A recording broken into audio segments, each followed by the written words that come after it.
I first of all, what a great conversation that was. Really, really enjoyed that with Dave and Ashley. I love that Ashley talked about knowing and understanding your why and your purpose. I think that's so important.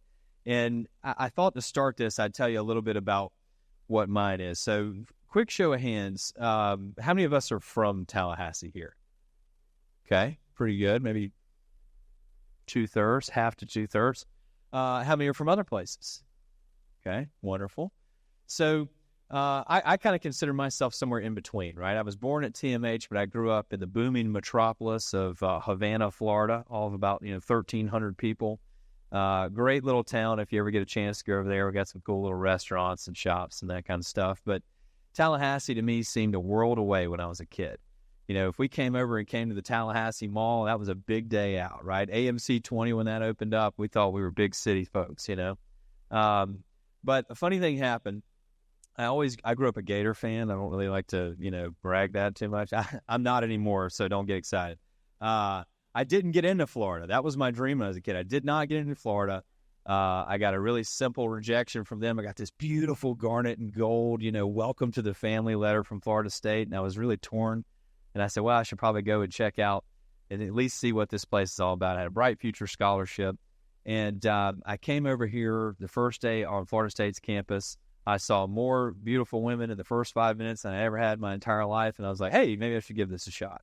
And so I told myself that I really challenged myself. I said, let's get to know FSU and Tallahassee better than anybody. If you don't like it, you can always leave. Funny thing happened. Fell madly in love with Tallahassee.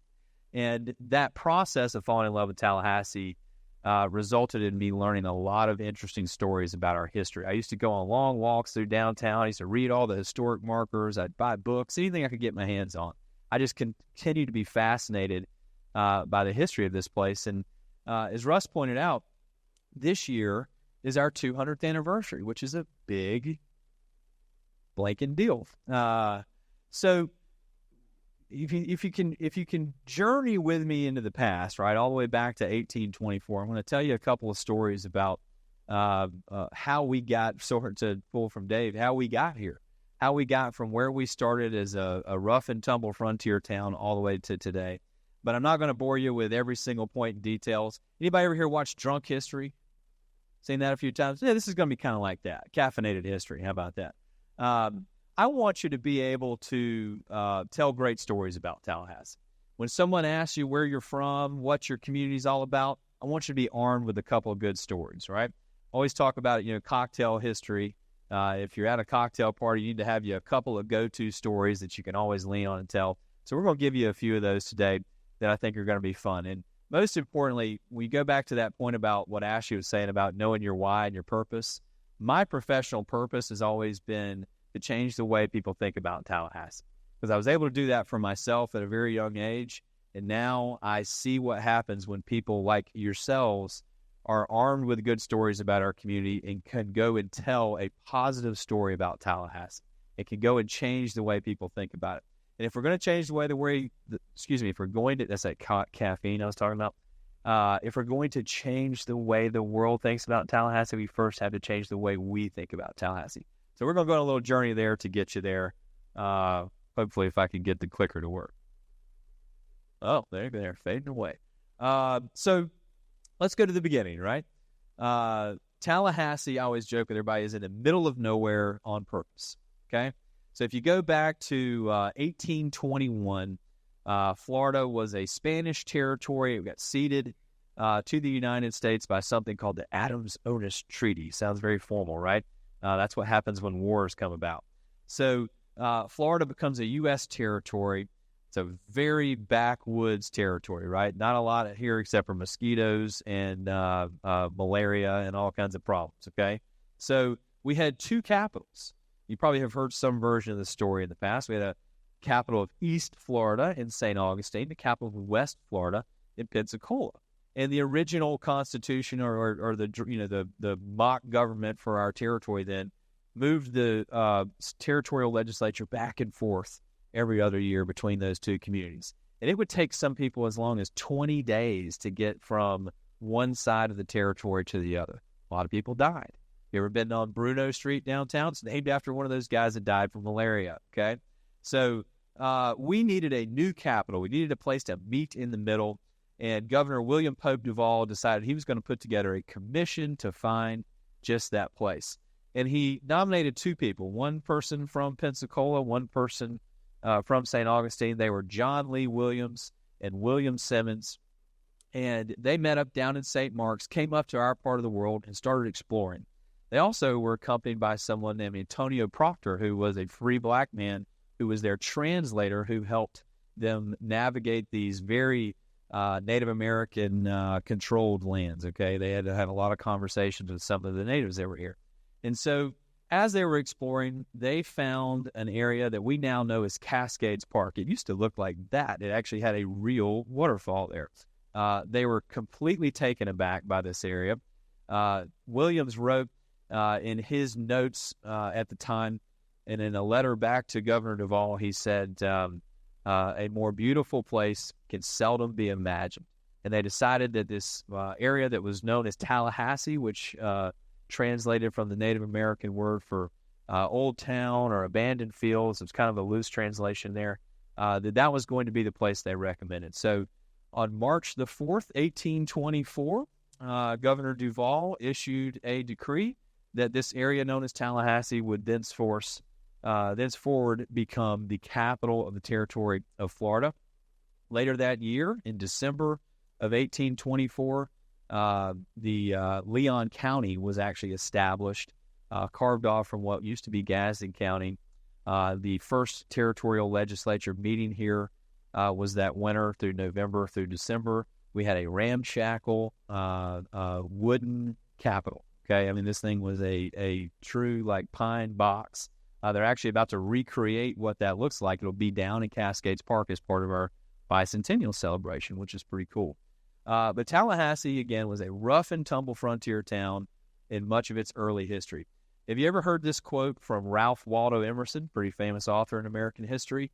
Emerson actually had a lot of contacts here in Tallahassee. And in his young age, he wrote this quote that's one of my favorites. He said, "Tallahassee is a grotesque place. 3 years since settled as the new state territorial capital and rapidly settled by government officials, land speculators, and desperados." So we're all desperados here, folks. I always thought that quote was pretty funny because it kind of sets the scene for where Tallahassee was and what starts to happen during the course of the 19th century. So as you can imagine, there was not a whole lot here. People started coming to the territory. There started to be some buzz about Tallahassee. Mostly government was our first industry, okay? And I'm not going to sugarcoat this. The second industry that really drove Tallahassee was our cotton plantations, okay? We had a huge enslaved population here in Leon County. In fact, at the time of the Civil War, the number of enslaved persons in Leon County outnumbered white residents 3-1, okay? So this was a very much a plantation economy-driven community all the way up through the war. And that is a very sad chapter in our history. There's a lot of fascinating stories about fascinating people and all kinds of stuff, but the one that I like to really hone in on the most that I think speaks to the ambition that we have in this community and the people who have really shaped our history for the better is one of John Gilmore Riley. So John G. Riley was born a slave here in Tallahassee in the 1850s, but when he died, at almost 100 years old, by the way, he was a millionaire, okay? So John G. Riley was an educator. He was an innovator. He was an entrepreneur. He was an incredible human being. And he was born again in this time right before the Civil War. It was very tumultuous here in Tallahassee. As you all know, Tallahassee seceded from the Union. We were part of the Confederacy.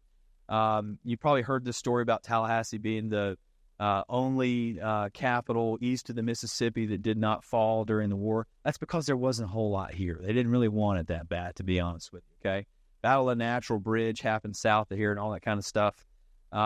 It's really fascinating history, but John G. Riley was one of the people who, when you think about the Reconstruction era that happened here in Tallahassee, he was one of the most important forefathers of this point in our history. He's the founder and first principal of what became Lincoln High School we now know today. That was the Freedmen's High School that was established after the war. Then in that point of Reconstruction, too, there were a lot of African Americans who were deeply involved in the government, okay, up until 1885 when a new constitution was written for Florida and segregation started to be really a detailed part of our government, okay? But Riley was one of the leaders. If you've ever been, have you ever been to the John G. Riley House Museum here in Tallahassee? A few of you? I would highly encourage you to go. It's an amazing city of Tallahassee run museum. It's in what's now known, or what used to be known as the Smoky Hollow neighborhood. It's kind of just to the east of downtown. If you're heading down to Cascades Park, you can learn the entire story of John G. Riley and what life was like during Reconstruction here in Tallahassee. I would really encourage you to go and do that. So the next big thing that happened, if we were going to talk about the next industry that moved Tallahassee, Florida forward, we're going to talk about higher education, okay? So we're home to two amazing universities here in Tallahassee. One of my favorite quotes, this is not someone that has anything to do with Tallahassee, but I love it. The late Senator Daniel Patrick Moynihan, there's a great documentary about him out right now on PBS. But he said, if you want a great city, put a university there and wait 200 years, okay? And I think if you think about where we are today, the combination of having Florida State University and Florida A&M University, both so close to each other with so many brilliant, bright minds coming through our community, has totally transformed the opportunities that we have had both in our past and moving into the future. So there was an act called the Marchman Act that was passed in 1851 that established what was called the seminary west of the Suwannee River and the seminary east of the Suwannee River. Okay, we now know those institutions as Florida State University and the University of Florida. We've been rivals for a long, long time.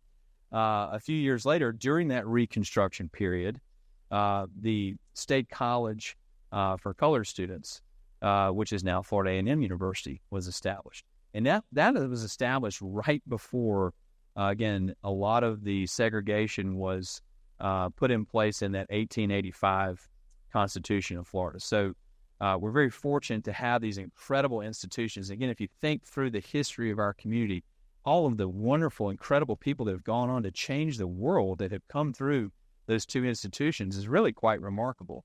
But we go all the way back to this period of time in the second half of the 19th century where those two universities were founded, and we can really be thankful that they were. We had some visionaries that really helped move our community forward in amazing ways there. So let's fast forward a little bit into the 20th century, okay?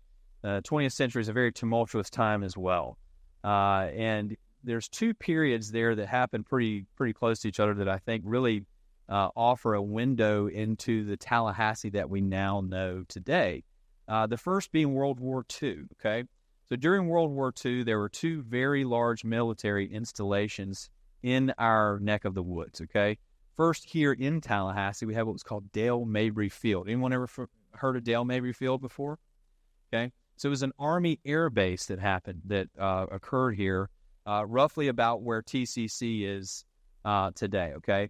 They had huge airfields. They had soldiers and Army airmen who were training here from all over the country. They had Army airmen coming from France and other allies that were also coming here to train during the war. Huge military presence here in Tallahassee, okay? South of us, down near Revell on the coast, was Camp Gordon Johnson. Over 40,000 infantrymen trained for the amphibious landings that happened both at Normandy on D-Day in World War II and in the Pacific right here in our community.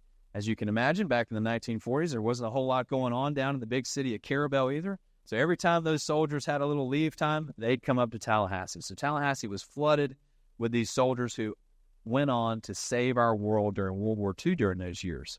And while those soldiers went on to save the world, I would argue that there's another group of soldiers who helped save the soul of our country in the decades following that. So we have, when you think about the civil rights movement, you think about some of the names that are legendary in our country that really moved us forward through the 50s and 60s. You might not think Tallahassee played a huge role there, but it did.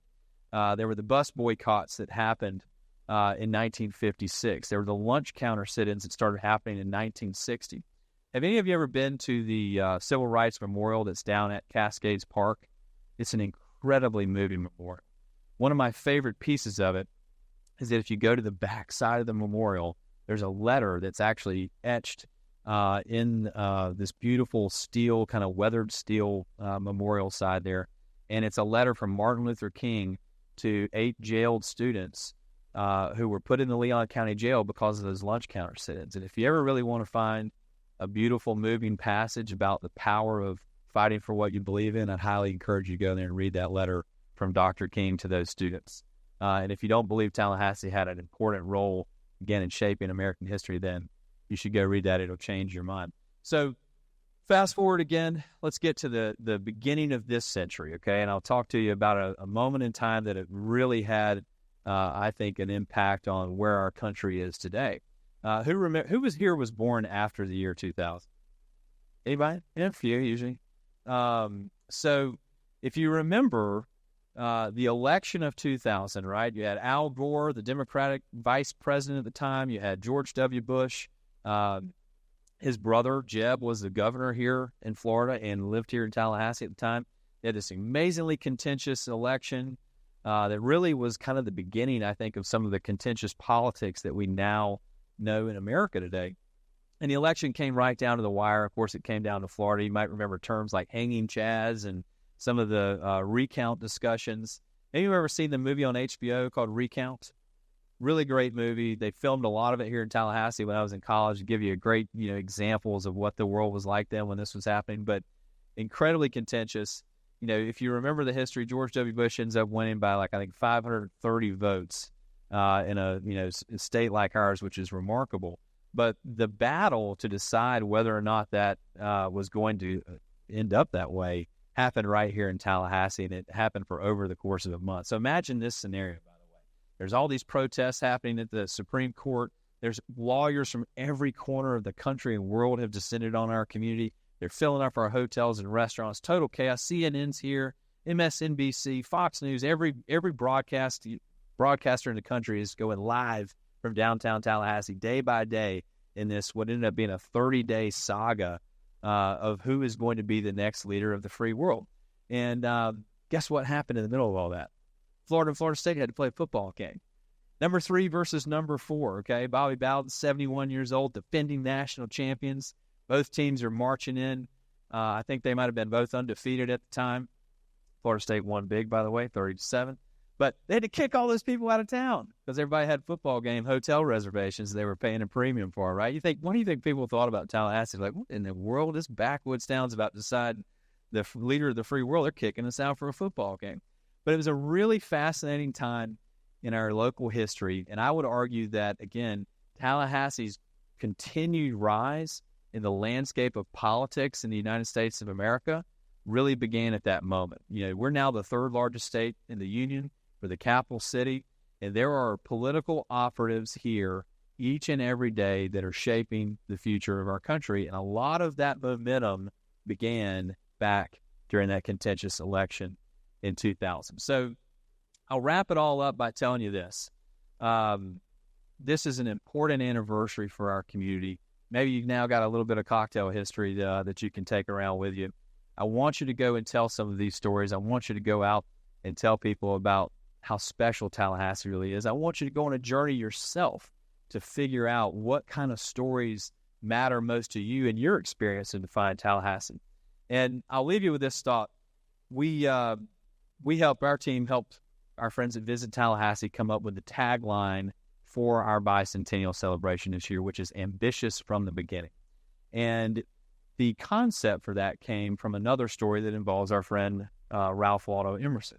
When Emerson was just getting out of Harvard, a young man, he went over to Quincy, Massachusetts, where the aging President John Adams lived. So imagine a time where you could just walk out as a recent college grad and go knock on the door of a U.S. president and see how he was doing. He goes in, he spends a day talking with Adams, and he asked Adams if he had any advice for the future of our country that he could share with his contemporaries. And Adams told him, he said that I wish to God there were more ambition in the country. And by that, I mean the ambition of the laudable kind, the ambition to excel. And I've always loved that quote. And I think it's so funny that, he heard that quote and then later came and told us that Tallahassee was a grotesque place. But we have an opportunity to define Tallahassee's future. You all have an opportunity to write a chapter in the next part of our story. And I would tell you that if you want to be successful in doing that, you need to understand our history. You need to understand where we come from. And I hope that it will help you shape your purpose professionally and help you change the way the world thinks about Tallahassee when you go out and do it. So thanks for 20 minutes of caffeinated history. Appreciate you all very much.